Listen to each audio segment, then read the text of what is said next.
कुरुवंश की उत्पत्ति। महाभारत पुराणों के अनुसार ब्रह्मा जी से अत्रि, अत्रि से चंद्रमा, चंद्रमा से बुध और बुध से इलानंदन पुरूरवा का जन्म हुआ।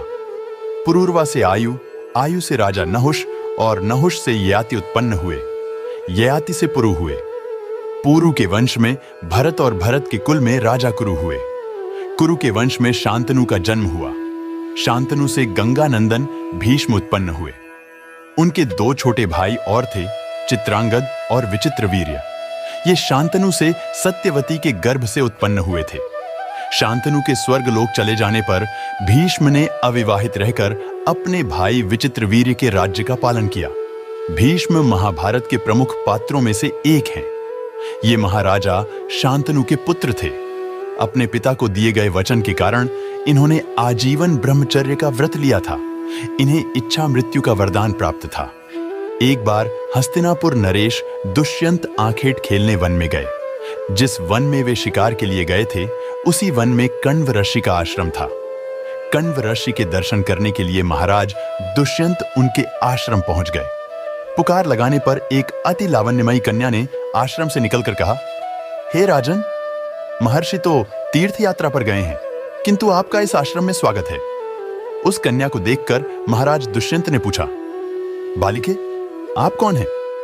बालिका ने कहा, मेरा नाम शकुंतला है और मैं कण्व ऋषि की पुत्री हूं।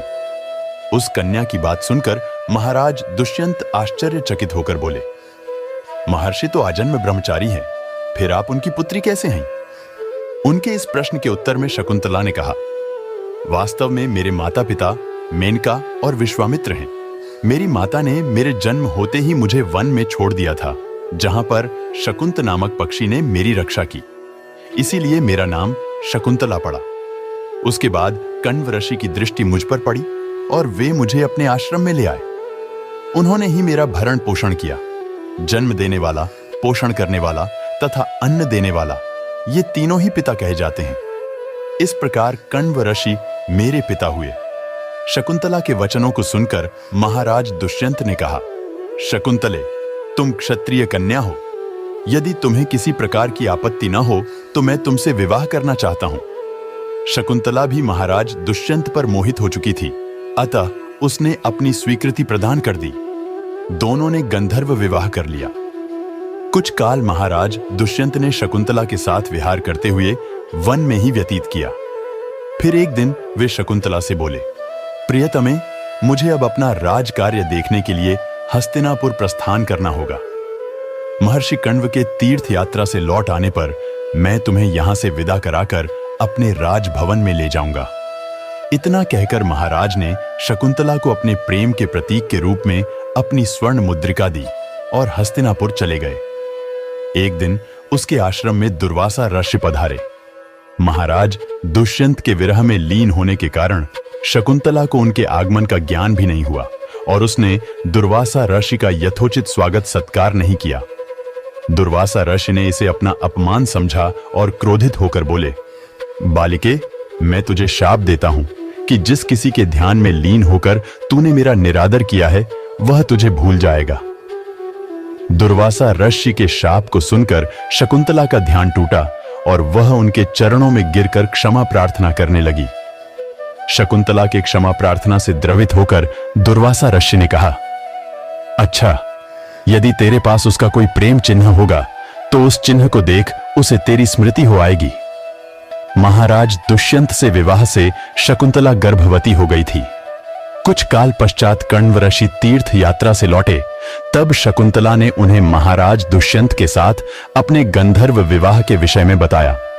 इस पर महर्षि कण्व ने कहा, पुत्री, विवाहित कन्या का पिता के घर में रहना उचित नहीं है। अब तेरे पति का घर ही तेरा घर है। इतना कहकर महर्षि ने शकुंतला को अपने शिष्यों के साथ हस्तिनापुर भिजवा दिया। मार्ग में एक सरोवर में आचमन करते समय महाराज दुष्यंत की दी हुई शकुंतला की अंगूठी, जो कि प्रेम चिन्ह थी, सरोवर में ही गिर गई। उस अंगूठी को एक मछली निगल गई। महाराज दुष्यंत के पास पहुंचकर कण्व ऋषि के शिष्यों ने शकुंतला को उनके सामने खड़ी करके कहा, महाराज, शकुंतला आपकी पत्नी है, आप इसे स्वीकार करें। महाराज तो दुर्वासा ऋषि के शाप के कारण शकुंतला को विस्मृत कर चुके थे। अतः उन्होंने शकुंतला को स्वीकार नहीं किया और उस पर उल्टा होने का लांछन लगाने लगे। शकुंतला का अपमान होते ही आकाश में जोरों की बिजली कड़क उठी और सबके सामने उसकी माता मेनका उसे उठा ले गई। जिस मछली ने शकुंतला की अंगूठी को निगल लिया था, एक दिन वह एक मछुआरे के जाल में आ फंसी। जब मछुआरे ने उसे काटा तो उसके पेट अंगूठी निकली। मछुआरे ने उस अंगूठी को महाराज दुष्यंत के पास भेंट के रूप में भेज दिया। अंगूठी को देखते ही महाराज को शकुंतला का स्मरण हो आया और वे अपने कृत्य पर पश्चाताप करने लगे। महाराज ने शकुंतला को बहुत ढूंढवाया, किंतु उसका पता नहीं चला। कुछ दिनों के बाद देवराज इंद्र के निमंत्रण पाकर देवासुर संग्राम में उनकी सहायता करने के लिए महाराज दुष्यंत इंद्र की नगरी अमरावती गए। संग्राम में विजय प्राप्त करने के पश्चात जब वे आकाश मार्ग से हस्तिनापुर लौट रहे थे तो मार्ग में उन्हें कश्यप ऋषि का आश्रम दृष्टिगत हुआ। उनके दर्शनों के लिए वे वहां रुक गए। आश्रम में एक सुंदर बालक एक भयंकर सिंह के साथ खेल रहा था। मेनका ने शकुंतला को कश्यप ऋषि के पास लाकर छोड़ा था तथा वह बालक शकुंतला का ही पुत्र था। उस बालक को देखकर महाराज के हृदय में प्रेम की भावना उमड़ पड़ी। वे उसे गोद में उठाने के लिए आगे बढ़े तो शकुंतला की सखी चिल्ला उठी, हे भद्र पुरुष, आप इस बालक को न छुएं, अन्यथा उसकी भुजा में बंधा काला डोरा सांप बनकर आपको डस लेगा। यह सुनकर भी दुष्यंत स्वयं को न रोक सके और बालक को अपने गोद में उठा लिया। अब सखी ने आश्चर्य से देखा कि बालक के भुजा में बंधा काला गंडा पृथ्वी पर गिर गया है। सखी को झांक था कि बालक को जब कभी भी उसका पिता अपने गोद में लेगा वह काला डोरा पृथ्वी पर गिर जाएगा। सखी ने प्रसन्न होकर समस्त वृतांत शकुंतला को सुनाया। शकुंतला महाराज दुष्यंत के पास आई। महाराज ने शकुंतला को पहचान लिया।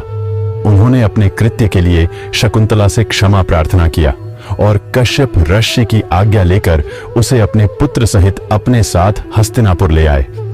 महाराज दुष्यंत और शकुंतला के उस पुत्र का नाम भरत था। बाद में वे भरत महान प्रतापी सम्राट बने और उन्हीं के नाम पर हमारे देश का नाम भारत